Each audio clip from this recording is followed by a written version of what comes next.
చేయగలిగితే మంచి చేసినాం తప్ప నష్టం చేయలేదు. కానీ ఈరోజు ఈ గవర్నమెంట్ వచ్చినాక మీరే కాదు అందరు బాధితులే.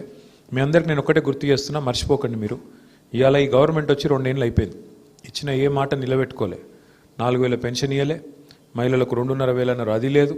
తులం బంగారం అన్నారు, స్కూటీలు అన్నారు, అది వికలాంగులు అయితే 6,000 పెన్షన్లు అన్నారు. ఏ ఒక్క మాట నిలబెట్టుకోలే. మీదికెళ్ళి ఇప్పుడు ఎట్లయిపోయిందంటే ఇందిరమ్మ రాజ్యం అంటే ఇల్లు గులగొట్టుడే పాయింట్ అన్నట్టు అయిపోయింది.